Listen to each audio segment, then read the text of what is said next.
अस्सलाम वालेकुम, मेरा नाम डॉक्टर फरताश है और मैं बुनियादी तौर पे एक यूरोलॉजिस्ट हूँ। मैं college of physicians and surgeons का फ़ेलो हूँ और आज जिस मौजू पे मैं आपसे गुफ्तगू करने वाला हूँ वो है यूरिनरी ट्रैक्ट इन्फेक्शंस या पेशाब में जरासीम का होना। पेशाब में जरासीम मर्दों और ख़वातीन दोनों में हो सकते हैं, लेकिन ख़वातीन में इसकी बिलअमूम जो चांसेस हैं वो ज़्यादा होते हैं, जिसकी कई वजूहात हो सकती हैं। यूरिनरी ट्रैक्ट इन्फेक्शंस में जो पेशेंट हमारे पास आता है वो बिलअमूम 3-4 अलामात या के साथ आता है।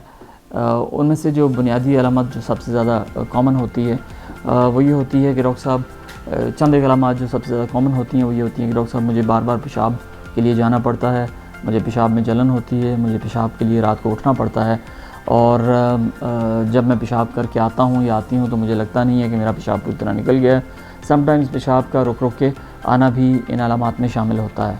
तो पेशाब की जो अलामात हैं उनमें से बहुत सी चीज़ें हैं, जिस तरह मैंने अभी बताया आपको, उसमें जलन भी एक कॉमन फिनोमेना है।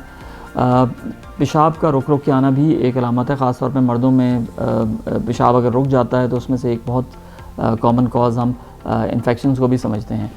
ख़वातीन में भी अगर पेशाब रुक रुक के आता है तो इसको हम इन्फेक्शन की एक अलामत समझते हैं, गो कि इसकी और भी रीज़न्स हो सकती हैं, जिस तरह मर्दों में भी और रीज़न्स हो सकती हैं। यूरिनरी ट्रैक्ट इन्फेक्शंस आम तौर पे ख़वातीन में ज़्यादा हैं, जिस तरह कि मैंने पहले अर्ज़ किया।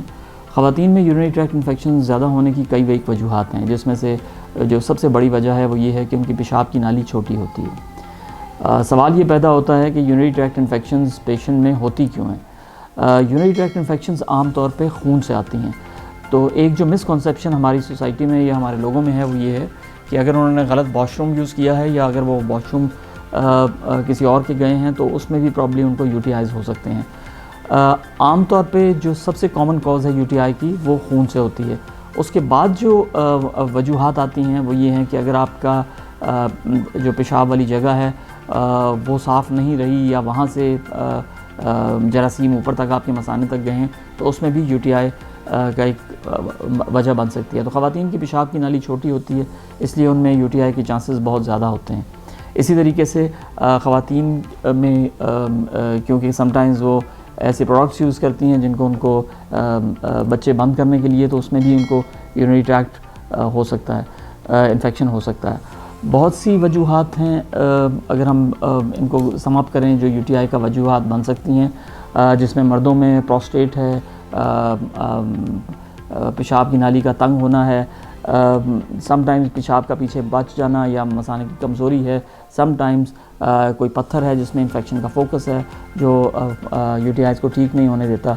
अगर आपको 6 महीने के अंदर 2 दफ़ा या 2 से 10 दफ़ा यूटीआई हुई हैं तो that is complicated sort of a UTI और उसको हमें तवज्जो से और पूरी इन्वेस्टिगेशन से ठीक करना पड़ता है। अदरवाइज़ हम पेशेंट जो ख़वातीन आती हैं उनको बता देते हैं कि आप प्रोटीन में भी ये दवाइयाँ ले सकती हैं।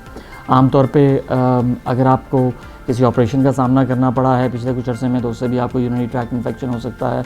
अगर आपको बार बार कैथेटर लगा है तो उससे भी यूरिनरी ट्रैक्ट इन्फेक्शन हो सकता है। जब ख़वातीन अपने ख़ावंद से मिलती हैं उसके बाद भी उनको यूटीआई होने के बहुत ज़्यादा चांसेस होते हैं। तो जो ख़वातीन या मर्द मेरे पास आते हैं इन अलामात के साथ, तो हम उनको इन्वेस्टिगेट करते हैं, जिसमें हम यूरिनरी ट्रैक्ट इन्फेक्शन के लिए उनको यूरिनरी आरई करते हैं। फिर हम एक ख़ास टेस्ट होता है जिसको यूरिन कल्चर कहते हैं, जिसमें हमें जरासीम उगा के उसके ऊपर एंटीबायोटिक्स डालना पड़ती हैं ताकि देखें कि कौन सी एंटीबायोटिक उस पर असर करती है। याद रखें जो मैंने अलामात बताई हैं वो सिर्फ यूटीआई के साथ एसोसिएट या इन्फेक्शन के साथ एसोसिएटेड नहीं, बहुत सी और बीमारियां हैं जिसके साथ ये तमाम अलामात हो सकती हैं। सो लिहाजा इन्फेक्शंस को रूल आउट करने के लिए हमें तहकीकात करनी पड़ती हैं, जिसमें अल्ट्रासाउंड भी है, यूरिन के टेस्ट भी हैं और हो सकता है हमें और भी टेस्ट करवाने पड़ें।